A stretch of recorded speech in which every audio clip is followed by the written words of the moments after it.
video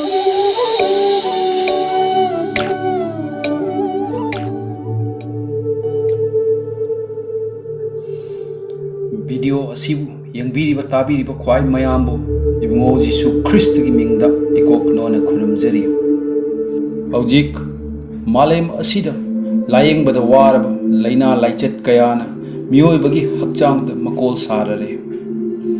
असी अनागी पावना ngaiak leitana aikhoigi napada nillare aikhoi thamoida khut thambiduna ngaihaktang oirabasu khanthaminasi aikhoi thamoida chongdiba mihul asina lepkhibada nang aigi thawai panthungpham kadaida oigani miyoiba kharana masana masabu kanadasu lanjakhidaba afaba miyoigumna khanaduna adumak leiri makhoina asumna hai aidi mi kanadasu lankhidri aidi afaba mini aigi maramna kanabusu awaba nanghankhiba leitri अदुबु मपु इबुंगोगी वाहिना असुमना ताकपीरी मी पुमनमक पाप चेले अमसुंग मपु इबुंगोगी मतिक मंगालदगी सोथरे धर्म चेनब कनासु लैते लैते अमतसु लैते वखल ताब कनासु लैते मपु इबुंगोबु थीब मी अमत लैते मखोई पुमनमक ममाय लैथोखरे मखोई पुमनमक कानदब ओइरकले अफब तौब कना अमतसु लैते लैते अमतसु लैते वीडियो असिबु यंगबीरिबा ताबीरिबा अइगी नुंगसिजरबा इचिलिनाउसिंग सर्ग मालेम असिबु सेंबीबा मपु महाक्ति असेंगबनी महाक्ति मंगालनी महाकी मफमदा अमंबा लैते अइखोइना खल्ली अइखोइगे अयोल अरानसी मपु इबुंगोना अदुक्की मतिक पामदबा ओइरगदी अइखोइगी चंगजफम असि कदाइदनो नंग अइगिदमक्ता आशा अमुक लेरमखिगद्रा अइगी नुंगसिजरबा इचिलिनाउसिंग अइखोइ पुकनिंग वागुमसि मरमदि अयोल अरानगी कोमदा इराक नदुना लेरबा अइखोइगिदमक मपु इबुंगोना अफबा थौरांग तौबिरी मदुदि शास्त्रगी वाहैना असुमना ताकपिरी पाप की अतौमंदी सीबनी अदुबु लैसेम मपुगी खुदोलदी अइखोइगी इबुंगो ख्रिस्ट जीसुदा लोम नाइदबा हिंगबनी खंगहौरसी ताहौरसी हे अइगी नुंगसिजरबा इपा इपल मरुप मपांग इचिल इनाउसा मपु इबुंगोदी अथोइबा वायेनबा मपुनी मरा लैबा कनाबुसु महाकना चैराक पीदना खक थादोकलोय अदुबु मपु इबुंगोना ताइबंग मियोइबबु अदुक्की मतिक नुंगसी मरम अदुना मियोइबा अइखोइना फंगजगदबा चैराकतो अइखोइगी महुत सिनबा याननबा इबुंगो जीसु ख्रिस्टबु अइखोइगिदमक सिबिनबा थाबिरखि ओ अंगकपनि लेशेम मपु महाक्ति अइगी वाखलना लांबा फंगजद्रे अइगुंबा पापी अमगिदमक्ता कनानबु सिनिंगना सिबिगनी मपु इबुंगोगी वाहैना असुमना ताकपिरी अइखोइना पापी ओइरिंगै मक्तदा ख्रिस्टना अइखोइगिदमक सिबिदुना मपु इबुंगोना अइखोइबु कयागी मतिक नुंगसी हाइबा उत्पीरे अइगी नुंगसिजरबा इचिलिनाउसिंग मपु इबुंगोना ताइबंग पानबबु अदुक्की मतिक नुंगसिबिरे महाकी अमत्ता ngairba machanupa ibungo jisu ख्रिस्टबु अइखोइगिदमक पिबिरे महाकपु थाजबा खुदिंगना लोमबा नाइदबा हिंगबा पिनबिरे अदुबु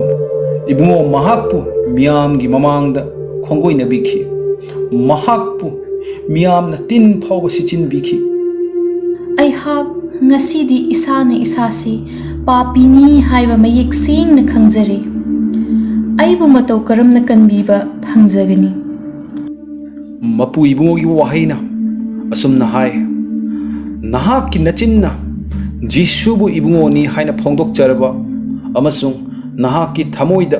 मपु इबुंगोना जीसुबु असिबु सिंगी मरक्तगी हिंगत हनबिरे हाइना थाजबिरबदी नहाकपु कनबिगनी मरमदी Meena धर्म चेनबा फंगननबा थमोइना थाजे अदुबु अरान खुबम फंगननबा मचिन्ना फोंदोकसे लैसेम मपु मागी Ming कौजब me खुदिंगना कनबिबा फंगनी अइगी नुंगसिजरबा इचिलिनाउसिंग ngasi aikhoi jingnaba leitana kanbibu mapu ibungo jisu ख्रिस्टबु कौजरसी mahak asibabu joy tawduna hingat khare haibase thamoidagi thajaminarasi aikhoi mayam punna isa isagi thamoi sengna haijaminasi thagatchari ibungo Christ Jisu nahakpu Thagatchari ibungo Christ Jisu nahakpu nahakna aigidamak cross ta sibiduna nahakna aigidamak cross ta sibiduna aibu adukki matik nungsibi haibase utpire aibu adukki matik nungshi haibase utpire nahakki mamal yamlaba i aduna nahakki mamal yamlaba i aduna aigi ayol aran khudingbu chamthokpire aigi ayol aran khudingbu chamthokpire nahak aigi isorni nahak aigi ishorni nahak aigi kanbiba mapuni nahak aigi kanbiba mapuni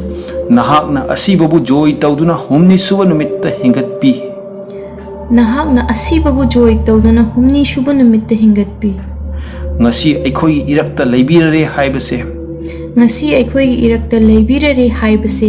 aina ngasi thamoidagi thajare aina ngasi thamoidagi thajare nahakna cross ta loibikhiba thabak adugi mapalna nahakna cross ta loibikhiba thabak adugi mapalna ngasi aihak mapu imungogi miengda ngasi aihak mapu ibungogi miengda khwaidagi nungsiba macha amadi sargana aigi yum ohenbire khwaidagi nungsiba macha amadi swargana aigi yum ohenbire nahaki lomba naidaba hingbagi khudol pinabiba nahaki lomba naidaba hingbagi khudol pinabiba amasung nahaki ingtha tapthaba amadi haraubana aigi thamoibu thalhanbibagi dama hainingai letna thagachari amasung nahaki ingtha tapthaba amadi haraubana aigi thamoibu thalhanbibagi damakta hainingai letna thagachari amen amen karigumba adomna asigi aran khubamgi prathna ase tawkhiba oiragadi nahaki anakpada leiba bible thajaba church amada kabiduna mapu ibungogi macha singa soidana fellowship tawminabiyo maramdi mapu ibungogi wahina asumna hai Christagi afaba mapau tarabata thajabagi mayol chonghalli aigi nungsijaraba ichilinaw sing adomgi nungaibada aikhoisu mapu ibungobu thagachaduna saruk yajaninge maram aduna testimonies@graceedict.com da email soidana thabirau hangningba wahang leiragana asked@graceedict.com da email tawbirakpa yagani natraga www.graceedict.com da visit tawbiduna adomna hangbiningba wahang adomgi testimony amadi adomgi suggestion feedback na chingba pibirakpa yagani adomgi thajabagi journey ase he na mahi yanba oirasanu amen